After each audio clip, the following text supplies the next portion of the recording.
Fala, minha gente, vamos nessa então falar sobre a Internacional 1, Atlético Nacional 3, que acaba de acontecer na Colômbia. Eu não tenho como enrolar nesse vídeo e pra mim eu já vou ser direto, com todo o respeito que o profissional merece, porque obviamente eu sempre tento aqui usar palavras que não sejam agressivas ou passe do tom. Mas eu preciso fazer uma avaliação justa e condizente com quem está me assistindo. Pra mim, o Roger, infelizmente, está prejudicando o Internacional nas últimas partidas. É só nós lembrarmos o jogo contra o Nacional, quando o Inter, eu vou até deletar aquele primeiro tempo, tomou 3-0, o Roger melhora o time na segunda etapa, mas aí ele saca o Wesley e Bernabé, que naquele momento eram os melhores do time, perde o lado esquerdo e o Inter empata com o Nacional justamente por conta disso. É só a gente pegar agora essa partida contra o Corinthians, quando ele afunda e faz uma linha de 5 defensores com o Fernando na meia cancha, e aí o Corinthians toma conta e no primeiro tempo só dá os caras. O Inter vai melhorar na segunda etapa, mas aí vamos lá, já era tarde demais, a situação já estava bastante complexa e tudo mais. Por fim, agora, nessa partida, talvez esperando que poderia repetir o sucesso que teve contra o Corinthians na primeira etapa, quando consegue aquela virada provisória e tal, o Roger repete o meio-campo com uma espécie de 3 volantes. Bruno Henrique de híbrido entre o cara que fez um terceiro homem, né? Fernando, que dessa vez não foi lá defensor, ele foi meia mesmo, foi primeiro volante. Na direita o Bruno Henrique, na esquerda o Thiago Maia, e aí o Internacional tinha nele, no Bruno Henrique, uma espécie de híbrido. Quando o Inter estava sem a bola, ele voltava para ajudar na marcação e até protegia o Aguirre. Quando estava com a bola, ele saía como se fora um meia-direita, um cara que caía por dentro também, enfim, uma situação que nitidamente não deu certo. Só os caras jogaram, o Inter, com as escolhas do Roger, está se afundando, se prejudicando. A prova disso é que uma simples substituição no intervalo mudou toda a situação do jogo. Botar o Tabata na ponta direita e só isso fez o Inter ir pra frente. E aí eu preciso colocar na conta do treinador toda essa história. Infelizmente hoje o Roger assina, ele recebe uma carga maior nas suas costas por conta dessa avaliação, dessa leitura. Eu tô mais indignado com esse vídeo ainda por conta da minha frustração na KTO, né? Fui lá, todo mundo viu, fiz a aposta aqui, coloquei que o Inter iria vencer com gol do Wesley, gol ou assistência do Wesley. Tinha Odão, tava pagando 80 e tantos, na verdade 8 e tanto, né? Que eu botei 10 para sair com 81 e alguns quebrados. Pensei assim, cara, vou me consagrar, vou recuperar toda a grana que eu perdi no Grêmio, vou me dar bem e tudo mais. Enfim, me quebrei na KTO. E nem o outro palpite que eu tinha dado, um pouco mais realista, no debate raiz, coloquei que seria 1-1 para ver se tinha alguma mudança. Não, nada disso. O Inter consegue perder e tomar um 3-1 com muitas coisas a refletir e aí eu me quebrei. Mas é assim, tá? Eu perdi dezão, faz parte, é do jogo, tá dentro das minhas possibilidades como entretenimento. Se eu ganhar uma hora, eu recupero toda essa grana e sempre com juízo, com cabeça no lugar. Se tu quiser ir lá na KTO também, na descrição, no primeiro comentário, vai ter o link te esperando, beleza?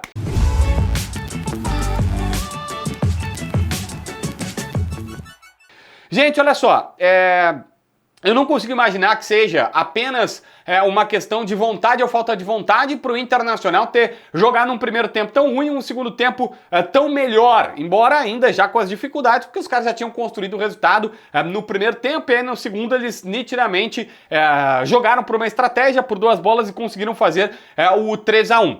A prova disso é que o Inter teve 43% de posse de bola na primeira etapa e 72% no segundo tempo. Eu não acho que isso é só, se a gente pegar só isoladamente, tá? Posse de bola só do primeiro tempo, posse de bola só do segundo, depois tu vai ter que fundir isso, mas só pra gente subdividir aqui e entender o seguinte, poxa, 43-72 quer dizer que o Inter tem muito mais protagonismo no segundo tempo. Ah, JB, eles levaram uma dura do Roger no intervalo e passaram a jogar. Velho, eu não consigo reduzir futebol a isso. Para mim tem muito do posicionamento tático, da disposição, da maneira que os jogadores jogam. O simples fato de abrir um Bruno Henrique lá, um Tabata lá, que claramente jogou mais do que o Bruno Henrique, ou que tinha melhor condição do que o Bruno Henrique por ser mais ofensivo, embora não tenha feito bom jogo assim, diz muito sobre a partida. E aliás, eu infelizmente, trazendo para os jogadores, que obviamente tem protagonismo, não é só o Roger, o fracasso dessa noite nos jogadores tem nome e sobrenome, que é o Bruno Henrique. Qual foi, assim, É difícil personalizar, é difícil colocar toda a carga, toda a energia num jogador, mas, velho, assim, qual foi a contribuição dele? Antes a gente reclamava que ele era burocrático, que ele não conseguia fazer a transição, mas dessa vez era o Fernando, o Thiago Maia de um lado, ele de outro, no primeiro gol dos caras, é uma pressão errada que ele faz, aí o Aguirre sai, ele faz a pressão lá em cima, aí vem voltando lento, o Aguirre tem que sair para dar o combate, o Aguirre é facilmente batido porque o cara dá um toque de primeira, aí o Vitão tem que dar o combate, o Vitor Gabriel já chega mal, embora o Vitor Gabriel, a gente vai falar sobre ele, falhou em 2 dos 3 gols, tá tudo certo, não tá, tudo também tá na conta dele, mas começa com o Bruno Henrique, pra mim ele é o símbolo, a personalização do que não deu certo no primeiro tempo e o que acaba dando certo na segunda etapa, mas eu reconheço que obviamente não é só ele, a gente vai olhar aqui, o Alan Patrick, o que o Alan Patrick colaborou? Tá, bater pênalti num jogo difícil, casca grossa, estádio cheio, né? Tava 2-0, fez o 2-1 ali no pênalti, não sentiu a pressão, bateu, fez o 2-1. Poderia ser, né, um start pro empate. Tá bom, mas de resto, o que teve o Alan Patrick? Então, obviamente não foi só ele, mas acaba sendo personificado no Bruno Henrique por conta dessa mudança. O mais comprometedor, infelizmente, foi o Vitor Gabriel. Ele pecou em 2 dos 3 gols. No primeiro, ele deixa o centroavante dominar e girar na frente dele. Não conseguiu tirar espaço. E no terceiro gol, ele também acaba falhando. O cara, muito mais corpo do que ele, vai lá, toma a frente e faz o terceiro gol dos caras e ali matou o Inter e tudo mais.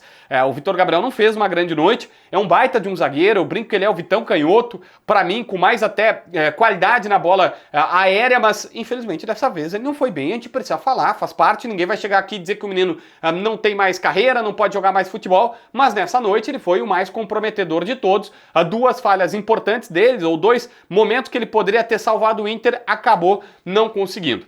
Mas assim, se eu for colocar aqui, pontuar vários jogadores, pra mim só o Fernando se salvou, tá? Só o Fernando foi aquele cara que, assim, foi o homem do meio campo, que marcou, saiu jogando, tentou fazer as coisas. Ah, mas foi batido pelo Rinestrosa no segundo gol, que o Rinestrosa vai passando todo mundo assim, mas o Thiago Maia também perdeu a bola pra ele, o Fernando foi batido, depois ele chega, tira um cara, o Rinestrosa, que é muito bom jogador, esse colombiano, por isso que tá na seleção, pega e entrega pro camarada fazer o gol deles. Então assim, velho, eu não tenho muito o que falar do Fernando, mas de resto, Wesley tem que parar, refletir e dizer assim, velho, olha só, todo jogo eu tô tentando cavar um pênalti, uma falta lateral, e cara, o que ele tenta cavar de coisas é uma grandeza, ele tem que jogar um pouco mais em pé. O Wesley é o diferencial desse time do Inter. E ó, no primeiro tempo, o jogo é maluco, tá? Primeiro, então esse é o primeiro ponto. Wesley tá tentando cavar falta e pênalti sem parar. Ele tem que parar um pouco com isso, porque ele é muito bom jogador e é o diferente do time do Inter na questão do drible, de ir pra frente, de ir pra cima,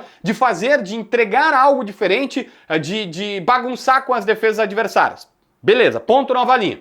E ele perde um gol na cara do goleiro, que o goleiro tá deitado, ele bate rasteiro, que é inacreditável no final do primeiro tempo. Tem um no segundo tempo que não é tão grosseiro assim. Só que o Inter tem outro ponto. O Inter tá jogando pessimamente no primeiro tempo, o Wesley tem uma chance, erra. Aí o Valência eu não vou falar porque o Valência lesionou no primeiro tempo, sentiu a coxa, problema, Borré e Valência estão fora, parece grave o do Valência, e aí o Inter tem que botar o Luca. O Valência não tem responsabilidade, mas o Wesley perde esses 2 e tem uma jogada que o Aguirre, que também se complicou bastante, mas deu umas 2 centradas muito boas, e o Aguirre tem um chute que é bom, que desvia na zaga e quase que o goleiro pega, mas ele dá assim com açúcar é muito bom, com açúcar pro Luca, e aí o Luca passa na frente do cara, cabeceia em cima do goleiro com todo o gol, meu filho, dá direção pra bola, faz alguma coisa diferente, o Inter errou. E aí, curiosamente, o gol do 2-1 dos caras, até ali estava 1-0, na verdade o gol do 2-0 dos caras naquele momento, o segundo gol sai num contra-ataque. O famoso quem não faz leva. É a maior lei do futebol, essa é a lei do ex, sempre acaba acontecendo. Erros do Inter de não ter um centroavante, goleador, que entregue muitos gols, que estão custando caro pro time do técnico Roger Machado.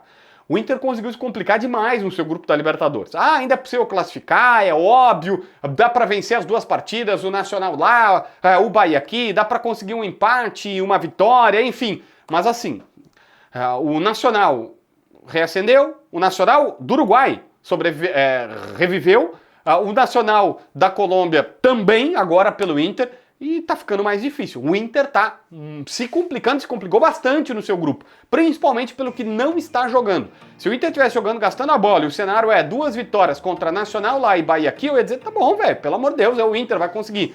Mas e com o que tá jogando, e com o que o Roger tá fazendo com o time, acho que fica mais difícil. Se inscreve no canal, assina a notificação, deixa teu like, comenta aqui embaixo para ver mais vídeos.